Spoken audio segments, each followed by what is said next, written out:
Cukup ya. Terima kasih Yang Mulia. Baik, saudara terdakwa Ferdi Sambo. Bagaimana terhadap keterangan ini? Apakah benar semua, benar sebagian, salah sebagian, atau salah semua?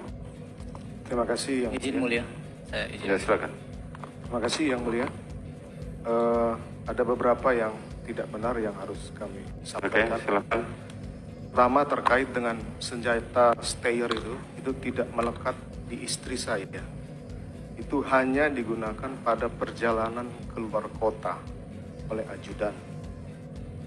Kemudian yang kedua, saksi menyatakan bahwa pasolasi di Bangka itu juga tidak benar karena kemungkinan saksi hanya 10 hari dinas, ada kegiatan lepas dinas juga yang mungkin tidak melihat kegiatan kami Duren 3.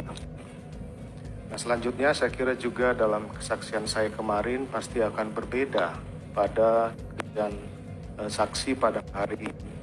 Mulai dari di lantai 3 istri ada di samping saya, harus kasih mati anak ini, nanti kamu bunuh Joshua, kemudian kau tambahkan amunisi, serahkan peluru, isi magazen, kemudian permintaan senjata HS ini pasti akan saya bantah dalam kesaksian ini. Selanjutnya terkait dengan di Duren 3 sudah isi senjatamu, sini kamu pegang lehernya, berlutut, woi kau tembak 3-4 kali, kemudian sisanya saya menembak, kemudian saya maju, kemudian juga saya melakukan penembakan. Kemudian waktu menembak saksi mengatakan tidak maju itu sangat jelas bahwa saksi maju ke depan, tapi tidak masalah, silahkan hakim yang menilai. Kemudian kokang senjata pakai sarung tangan hitam, kemudian kamar setengah terbuka karena saya masuk menjemput istri saya itu, saya jelas-jelas membuka pintu. Dan terkait dengan saksi di lantai 3 Biro Propos itu ruangan kecil, saya pikir juga saksi mengetahui bahwa saya memberikan penjelasan ke Ricky dan Kuat. Kemudian yang di tanggal 10 juga itu tidak pernah saya janjikan uang, dan handphone itu saya yang berikan karena handphone itu berada di meja depan ruangan saya.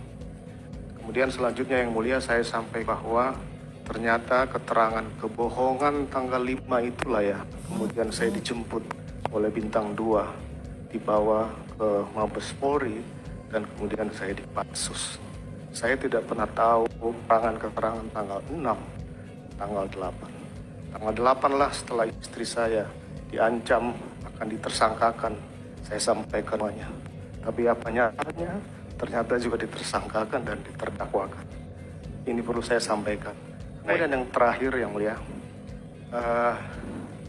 kalaulah saksi menyampaikan bahwa saya minta menghajar kemudian saksi melakukan atau menerjemahkan itu perintah penembakan dari saya akan bertanggung jawab.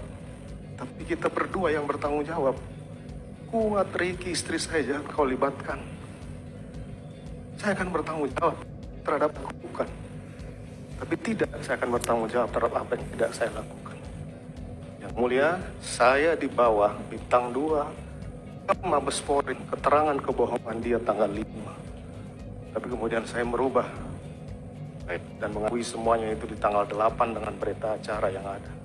Terima kasih Yang Mulia, saya juga mohon maaf mungkin ke saksi. Bagaimana saksi terhadap keterangan bantahan dari terdakwa? Saya tetap pada pendirian saya. Tetap pada keterangan saudara. Selanjutnya saudara Putri Chandrawati. Bagaimana terhadap keterangan saksi ini? Apakah benar salah semua, sebagian dan salah sebagian? Silakan. Izin Yang Mulia. Silakan.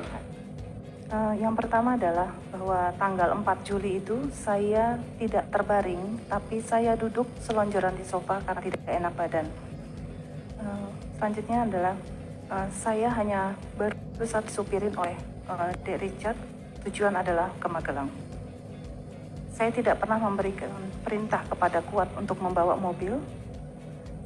Saya juga tidak pernah bercakap-cakap atau bicara sepanjang perjalanan dari Magelang menuju Jakarta karena saya sedang tidak enak badan. Saya tidak pernah merubah lokasi PCR pada saat saya perjalanan dari Magelang menuju Jakarta. Dan saya juga tidak pernah mendengar musik melalui HP karena saya tidak enak badan. Dan saya tidak pernah memerintahkan Dek Richard untuk menaikkan stair karena saya tidak pernah tahu mengenai senjata, itu adalah urusan dinas. Saya tidak mengetahui keberadaan Dek Richard di lantai 3. Saya tidak pernah membicarakan tentang CCTV dan tangan bersama Dek Richard dan Pak FS. Saya tidak pernah menyampaikan ke-46 di dalam mobil pada saat isolasi, dan saya tidak pernah mengajak Dek Richard untuk pergi isolasi ke-46. Pada saat di 46, kamar saya tertutup karena saya pada saat 46 berganti baju.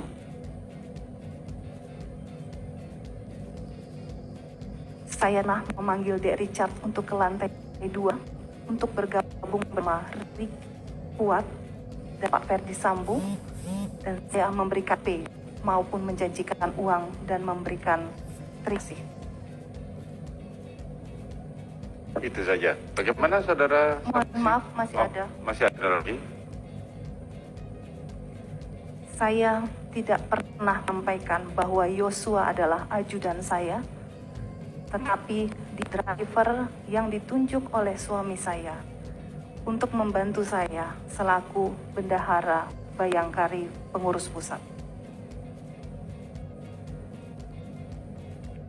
Dan saya tidak pernah membereskan barang-barang kepunyaan Yosua, tetapi saya hanya minta tolong dicarikan dokumen berupa fotokopi keuangan Bayangkari, karena saya adalah bendahara umum pengurus pusat Bayangkari, karena saya mempunyai tanggung jawab selaku bendahara umum pengurus Bayangkari untuk intern organisasi Bayangkari, karena ini merupakan dokumen organisasi Bayangkari yang tidak boleh diketahui oleh orang lain. Mungkin itu saja yang mulia. Terima kasih. Baik.